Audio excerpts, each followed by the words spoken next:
Commander Lisa Bennett stared at the holographic display floating above her desk in the Earth Defense Force headquarters. Her green eyes widened as she scrolled through the classified documents that had just appeared in her secure inbox. The text glowed with a soft blue light in her dimly lit office, casting shadows on the walls covered with star charts and military commendations. "This can't be right," she muttered, running her fingers through her short brown hair. The documents, intercepted by Earth's deep space monitoring stations, contained information about a secret trial being prepared against humanity by the Galactic Council. She had to read it 3 times to make sure she wasn't missing anything. The clock showed 3 a.m. Earth Standard Time, but sleep was the last thing on her mind. She pressed the comm button on her desk. "Get me Senior Diplomat John Carter. Priority 1. 20 minutes later, John Carter walked into her office, looking surprisingly alert for someone who had been woken up in the middle of the night. His navy blue diplomatic uniform was perfectly pressed, as always. "What's so urgent, Commander?" he asked, taking a seat across from her desk. Bennett activated the holographic display again. "These documents came in an hour ago. The Galactic Council has been watching us, John. They're preparing to put humanity on trial for what they're calling excessive force during the Proxima Centauri conflict." Carter's face paled as he quickly read through the floating text. "But that was self-defense. The Crixians attacked our colonies without warning."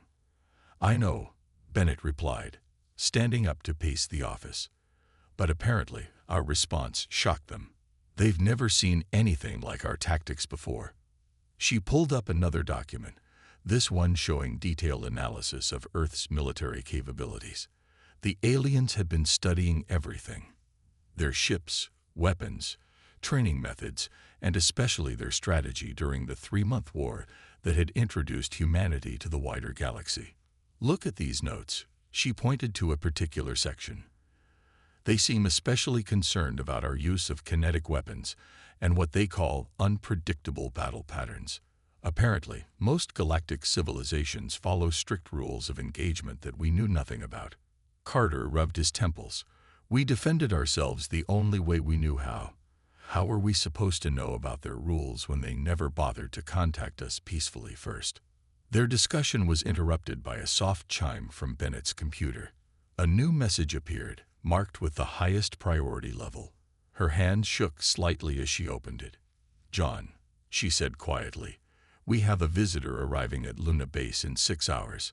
Someone called Zextal, representing the Galactic Council's Justice Department." Carter stood up quickly.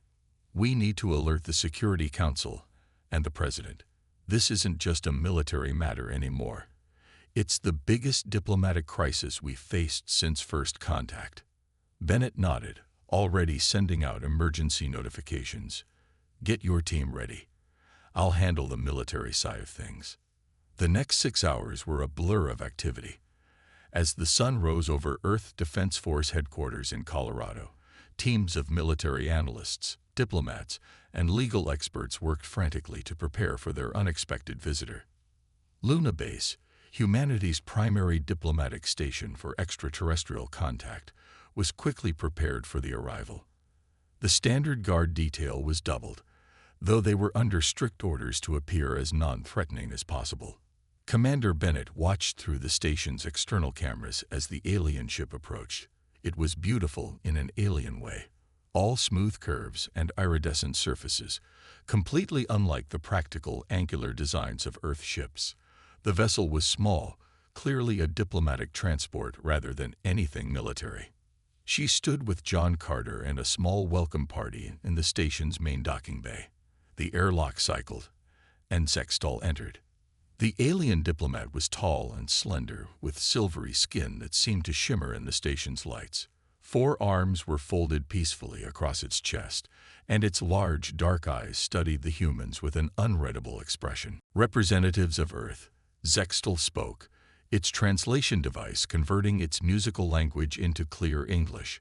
"I come bearing an official summons from the Galactic Council's High Court of Justice." Carter stepped forward, bowing slightly. "We welcome you to Luna Base, Representative Zextal. We've only recently become aware of this situation, and would appreciate more information. The alien's expression shifted slightly. Was that surprise? You were not meant to know until now. How did you obtain this information? Bennett spoke up. We have our methods, Representative. Just as your council has been studying us, we've been learning about our galactic neighbors. Zextal was quiet for a moment, then made a sound that might have been a laugh. Perhaps this proves our point about humans. You are unpredictable. The council finds this concerning. Being unpredictable helped us survive when the Crixians attacked our colonies, Bennett replied firmly. We had no choice but to defend ourselves. The manner of that defense is why you are being called to trial, Zextal explained. Your species reached for weapons that most civilizations abandoned millennia ago. You used strategies that seemed primitive to many council members, yet you were effective. Too effective. This has caused considerable concern. Carter exchanged glances with Bennett before asking, when is this trial to take place? In one standard galactic month, Zextal replied. You will be allowed to present a defense, of course, but the Council strongly suggests you bring evidence to explain your species' aggressive tendencies. After Zextal left to return to its ship, promising to send more detailed information about the trial procedures, Bennett and Carter remained in the observation room, watching the alien vessel depart. They're afraid of us, Bennett said quietly. Not because we're stronger or more advanced, but because we don't fight the way they expect us to. Carter nodded slowly. We need to prepare carefully for this trial. It's not just about the Proxima Centauri conflict anymore. This is about humanity's place in the galaxy. I'll start gathering all the records from the conflict, Bennett said. Every decision, every battle plan, every communication with the Crixians before and during the fighting. We need to prove we acted reasonably. And I'll assemble a diplomatic team, Carter added. We need our best people for this. The future of Earth could depend on how well we handle this trial. As they walked back to the station's transport bay for their return to Earth, Bennett couldn't help but smile slightly. You know what's ironic? They're putting us on trial for defending ourselves too well. I don't think they understand humans at all. Then we'll have to help them understand, Carter replied. And maybe remind them that being different isn't the same as being wrong. The transport pod carried them back to Earth as Luna Base grew smaller behind them.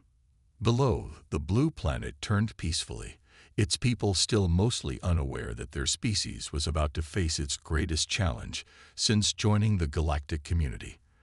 The real battle was just beginning. Not one of weapons and ships, but of laws and principles that would determine humanity's future among the stars. Commander Bennett looked down at her tablet, already making lists and plans.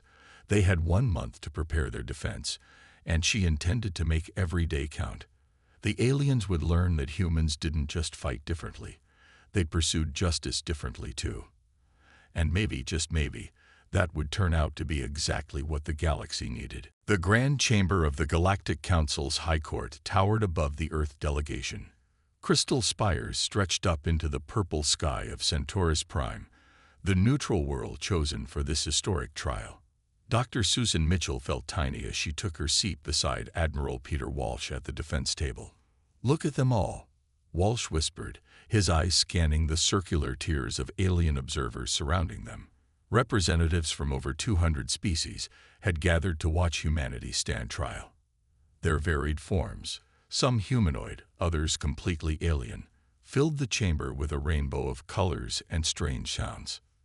The head judge, a being of pure energy contained within a crystalline structure, floated to the center of the chamber.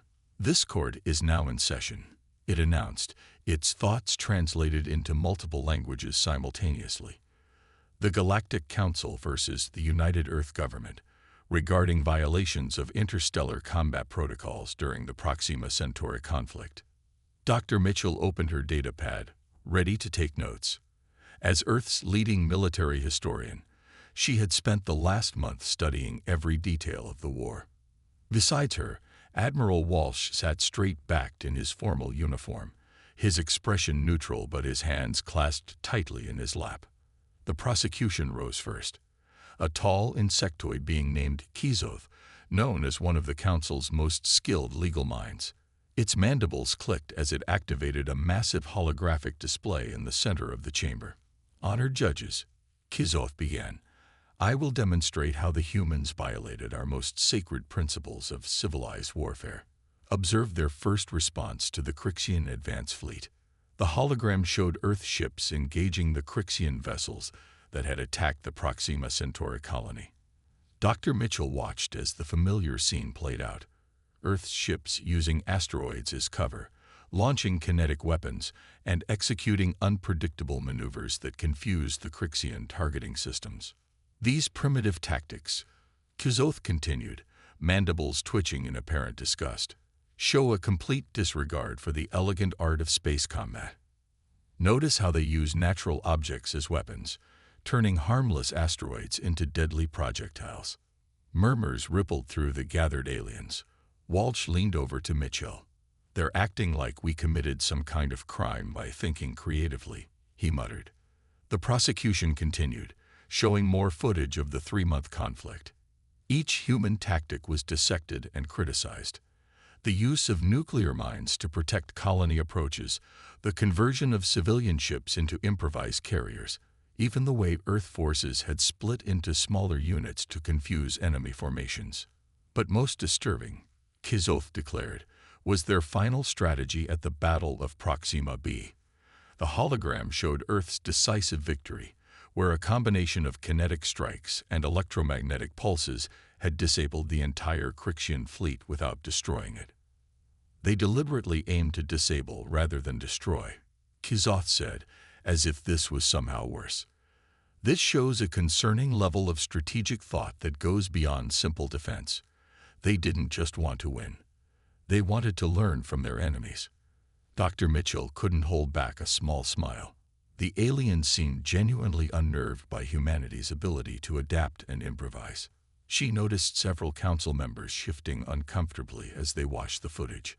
The prosecution spent the next 2 hours presenting evidence of what they called barbaric tactics. Each example seemed to disturb the alien audience more, though Mitchell noticed a few observers showing what might have been approval or interest. Finally, Kizoth reached its conclusion. "The humans claim they acted in self-defense, but their methods reveal a species that thinks differently, dangerously differently, from civilized beings. Their unpredictable nature makes them a threat to galactic stability." When it was the defense's turn, Admiral Walsh stood first. His voice was calm but firm as he addressed the court. "Honored judges, the prosecution has shown you how we fight. Now let us show you why we fought this way." Dr. Mitchell activated their own holographic display, showing the initial Crixian attack on the human colony. "Our settlement was peaceful," she explained. "We had no knowledge of galactic law or combat protocols. When the Crixians attacked without warning, we defended ourselves using every tool and strategy available." She moved through the timeline, highlighting key moments. Notice that in each engagement, Earth forces focused on protecting civilian lives. Our primitive tactics were chosen to minimize casualties on both sides. The chamber grew quiet as Mitchell showed footage of Earth ships positioning themselves between Crixian weapons and civilian evacuation vessels, taking heavy damage to protect refugees. "Yes, we used asteroids as weapons," Walsh added. "Yes, we employed unconventional strategies. But look at the results. We stopped an invasion force with minimal loss of life on either side. Isn't that the true measure of civilized warfare?" Dr. Mitchell noticed some of the judges exchanging looks. She pressed on, bringing up casualty figures. The Crixian fleet suffered only 15% fatalities despite their complete defeat. Most of their crews were safely captured and later returned. Compare this to historical space conflicts between council races, where casualty rates often exceeded 60%. A low buzz of conversation filled the chamber. Mitchell could see several alien representatives leaning forward, studying the numbers with new interest. "We may not fight according to your rules," Walsh concluded, "but we fight with a clear purpose: to protect our people while preserving as many lives as possible, even enemy lives. If that makes us barbaric, then perhaps your definition of civilization needs to be reconsidered. The head judge called a recess after Walsh's statement. As the chamber began to empty, Dr. Mitchell noticed several alien observers approaching their table, their translation devices active. "Your tactics," one crystalline being said, its form shifting with curiosity. "They show great creativity. Perhaps there is something to learn from your approach." Another alien, a floating gas cloud contained in a transparent sphere, added, "We had not considered that unconventional methods could lead to fewer casualties." "Most interesting." Dr. Mitchell smiled politely, but her mind was already racing ahead to the next phase of their defense. The aliens' reactions suggested that they might be able to turn this trial from a prosecution into a dialogue, a chance to help the galaxy understand humanity's unique perspective. As she gathered her notes, she caught Admiral Walsh's eye. He gave her a slight nod, and she knew he was thinking the same thing. They hadn't just come here to defend Earth's actions. They had come to show the galaxy that being different wasn't the same as being wrong. The recess would end soon, and they still had much to present. But for the first time since the trial began, Dr. Mitchell felt truly hopeful. Perhaps by the end of this, the galaxy would understand that humanity's so-called barbaric tactics were actually a reflection of their highest principles, protecting life and finding creative solutions to impossible problems. The future of human-alien relations hung in the balance, and it would all depend on whether they could help these ancient civilizations understand a simple truth. Sometimes the most civilized approach was the one that broke all the rules. Ambassador Mary Collins stood before the Galactic Council, her blue diplomatic uniform pristine as she prepared to present humanity's main defense. The chamber had been in session for 6 hours, and the air felt heavy with tension. "Honored members of the Council," she began, her voice clear and steady, "before we continue our defense, we have evidence that will change everything you think you know about the Proxima Centauri conflict." Dr. Kevin Phillips, Earth's lead xenobiologist, wheeled in what looked like an ordinary metal container. The gathered aliens watched with multiple eyes, tentacles, and sensory organs as he carefully opened it. "These are the original Crixian mission logs," Phillips announced, lifting a crystalline data core, "recovered from their command ship during the final battle. We've spent months decoding them." Collins nodded to a technician, and the chamber's holographic system came to life. The translated Crixian text floated in the air for all to see. "This is a resource assessment of Earth, dated 3 years before the attack," Collins explained. "Note the complete absence of any mention of human civilization. They knew we were here. They simply didn't care." Murmurs spread through the chamber as more documents appeared. The Crixian battle plans showed their true intent, a systematic strip mining operation that would have rendered Earth's colonies uninhabitable. The Crixians violated 6 major articles of the Galactic Code. Collins continued, highlighting each violation. They performed no diplomatic contact. They made no effort to communicate. They planned to harvest resources from inhabited worlds without consent. Most importantly, they intended to cause the extinction of a sentient species, us. The head judge's crystalline form pulsed with new colors. "These are serious accusations, Ambassador. How did you decrypt these records?" "Because the Crixians didn't bother changing their standard encryption," Phillips replied. "They considered us too primitive to be a threat. That was their mistake." Collins brought up more evidence, detailed scans showing the Crixian fleet's true capabilities. Their ships carried mining equipment, not standard weapons. They expected to face minimal resistance. When we fought back effectively, they were forced to convert their mining lasers into weapons. The chamber erupted in discussion.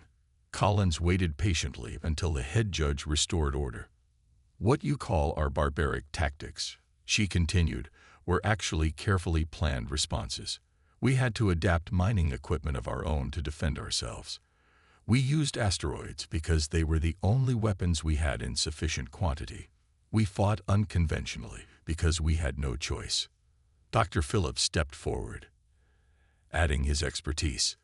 The Crixian logs show they had no evacuation plans for human populations, no relocation protocols, no preservation strategies.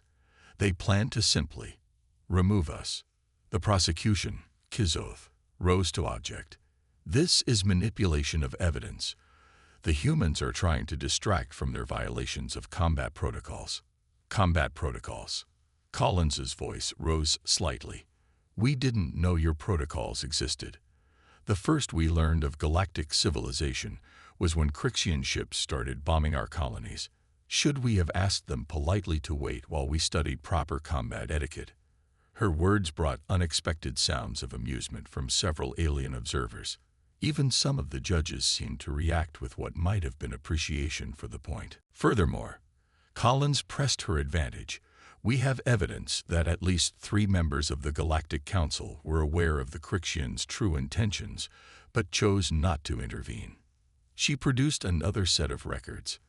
Intercepted communications between Crixian commanders and their secret allies.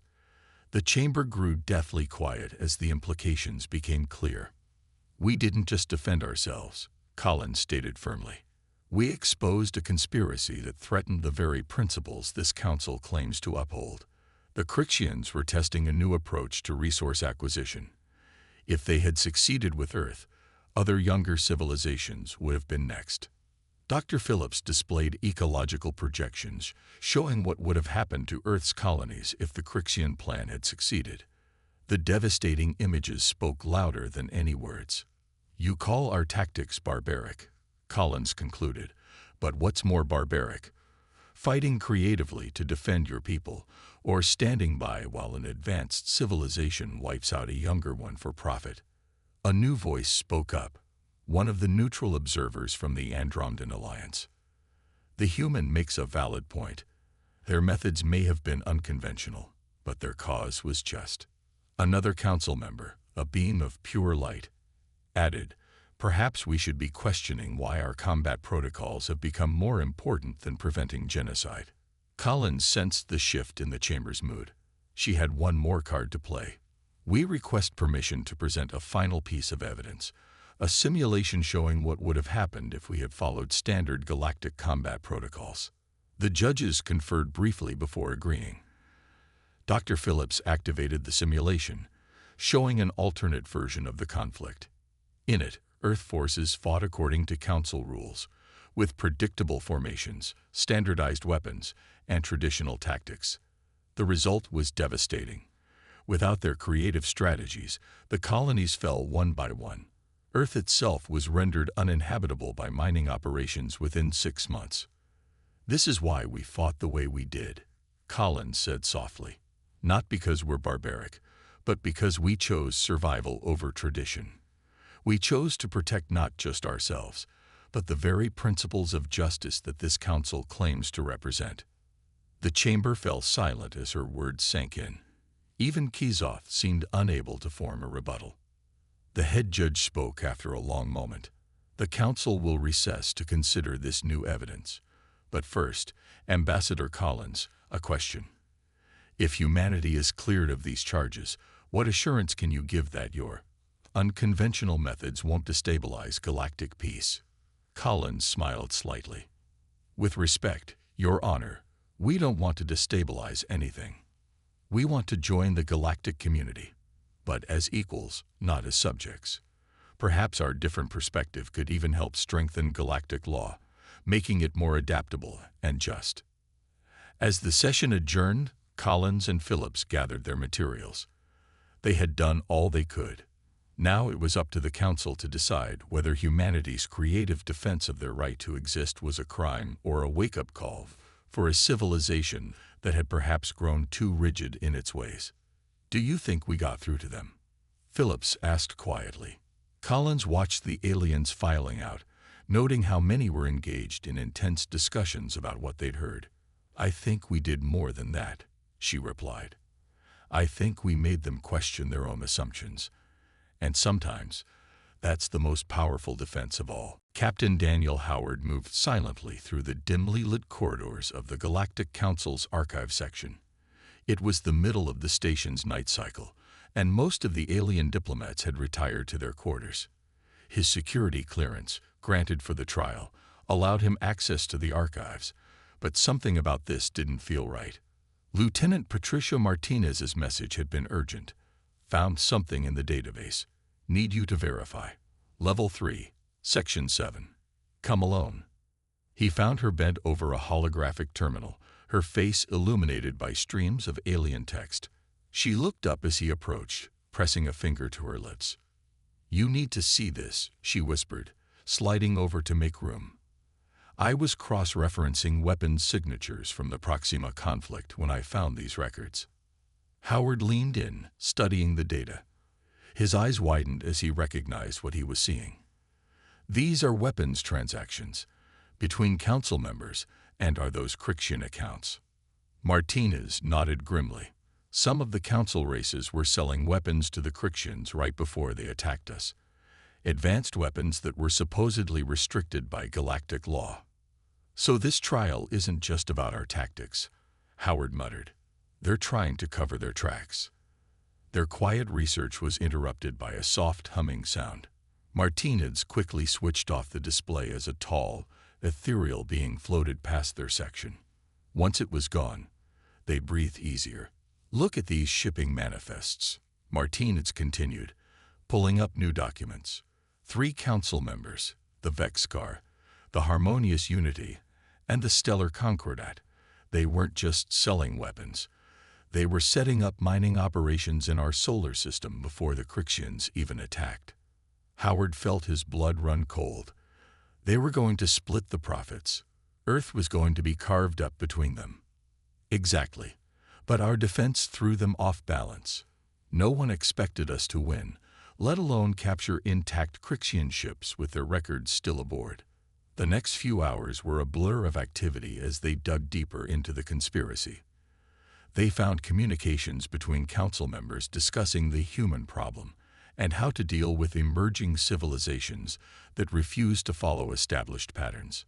This goes beyond the Proxima conflict, Howard realized. They'd done this before to other young civilizations. The Crixians were just their latest enforcement arm.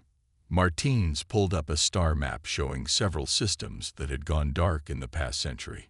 All of these were emerging civilizations that suddenly went extinct due to natural disasters or internal conflicts.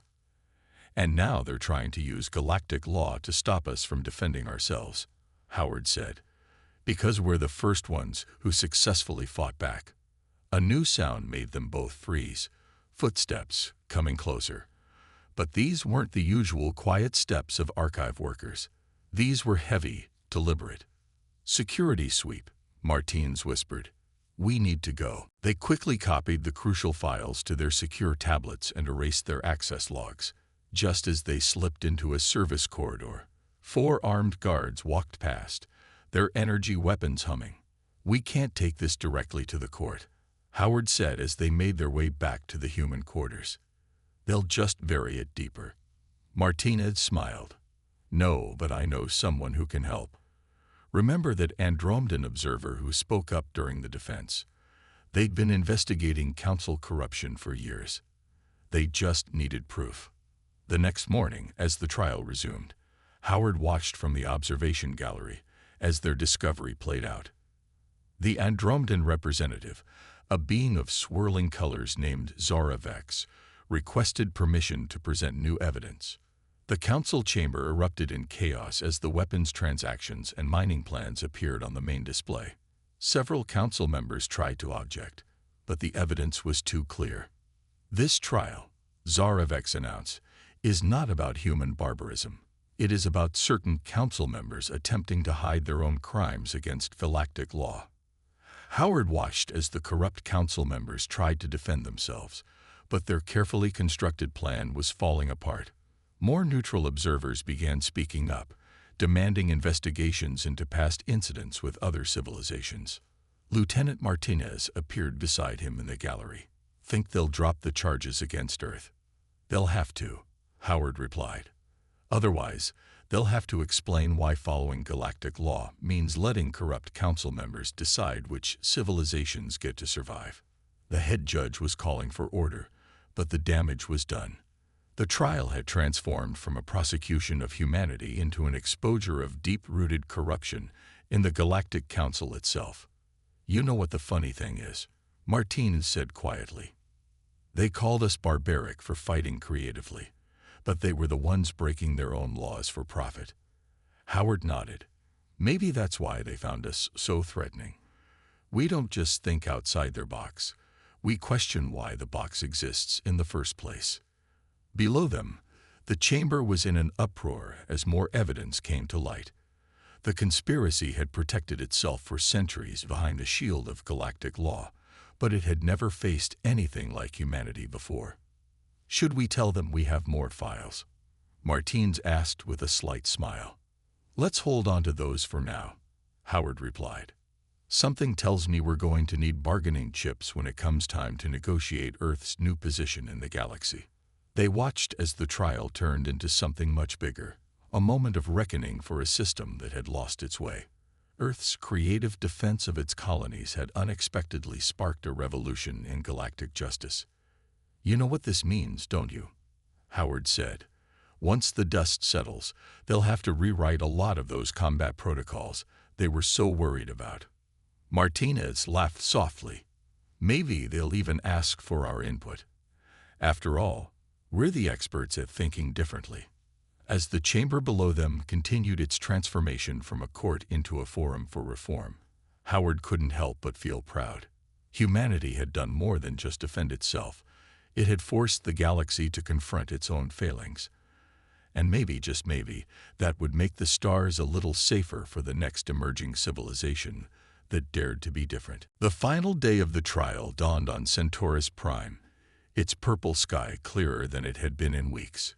Commander Lisa Bennett stood at the window of the diplomatic quarters, watching alien ships move through the morning traffic patterns.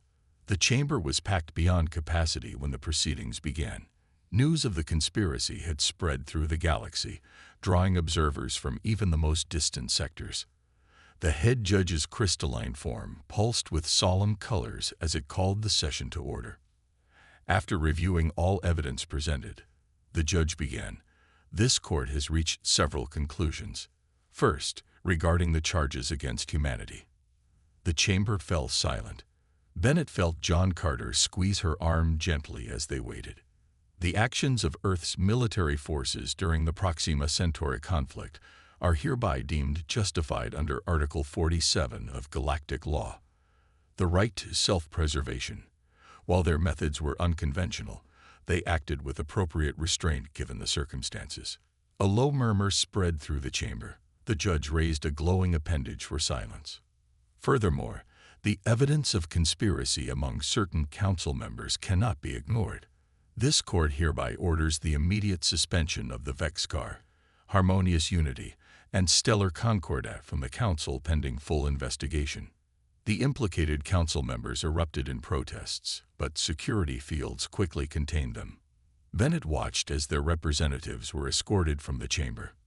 "But this judgment must go further," the head judge continued. "The events of this trial have exposed fundamental flaws in our system. The Galactic Council has become rigid, allowing corruption to hide behind tradition." The judge's crystalline structure shifted, displaying multiple colors that reflected its complex emotions. "Therefore, this court mandates the formation of a new committee to revise our laws, particularly those governing military engagement and the protection of emerging civilizations. Humanity will be invited to participate in this process." Carter turned to Bennett with a small smile. "They're not just clearing us.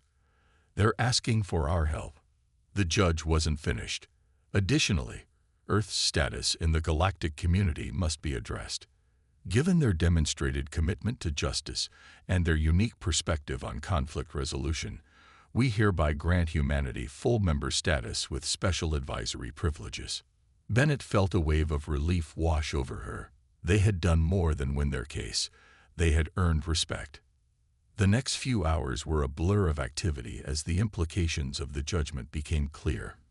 Various alien representatives approached the Earth delegation, some offering congratulations, others seeking to establish diplomatic relations.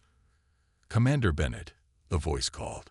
She turned to find Zextal, the alien who had first brought the summons to Earth. Your species has surprised us all. I must admit, when I delivered that summons, I never expected this outcome. Bennett smiled. Sometimes the best way to uphold justice is to question how it's being applied. Indeed, Zextal agreed, which is why I've been authorized to offer you a position on the new committee. We need someone who can think differently. As the day progressed, more details of Earth's new role emerged. They would help develop new protocols for first contact situations, contributing their experience in creative problem-solving.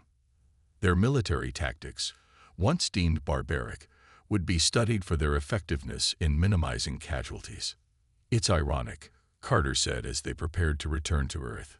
They put us on trial for being different, and now they're asking us to help them change. Bennett watched as alien ships began departing the station. Change isn't easy, especially for civilizations that have done things the same way for thousands of years. But sometimes it takes an outsider to show you what you've been doing wrong. The Earth delegation gathered for one final meeting before departure. Reports were already coming in about reforms spreading through the galaxy. Several other young civilizations had come forward with their own stories of council interference, leading to more investigations. You know what the best part is? Bennett said to her team. We didn't win this by having the biggest ships or the most advanced weapons. We won by standing up for what was right and being willing to think differently. Carter nodded. And now we have a chance to help build something better. A galactic community that values diversity of thought instead of fearing it. As they boarded their ship for the journey home, Bennett took one last look at the council station. The corrupt members had been removed, investigations were ongoing, and new voices were being heard in the chamber. But more importantly, a message had been sent across the galaxy. Justice wasn't about following rules blindly. It was about understanding why those rules existed and having the courage to change them when they no longer served their purpose. The ship's engines hummed to life, and Earth's delegation began their journey home. They carried with them not just a victory, but a new responsibility. They had shown the galaxy a different way of thinking, and now they would help build a future where creativity and justice could work together. Send a message to Earth Command, Bennett told her communications officer. Tell them, mission accomplished.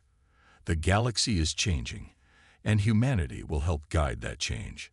As their ship entered faster than light travel, she couldn't help but smile. They had come to defend themselves against charges of barbarism, and ended up teaching the galaxy about the importance of adapting, growing, and questioning old assumptions. It wasn't just a victory for Earth, it was a victory for every civilization that dared to be different. The stars streaked past their viewport, each one representing a world that might now have a better chance at finding its own path to the stars. The trial was over, but humanity's real work was just beginning. They would help build a galaxy where justice meant more than following rules. It meant understanding when those rules needed to change. And that, Bennett thought, was the greatest victory of all.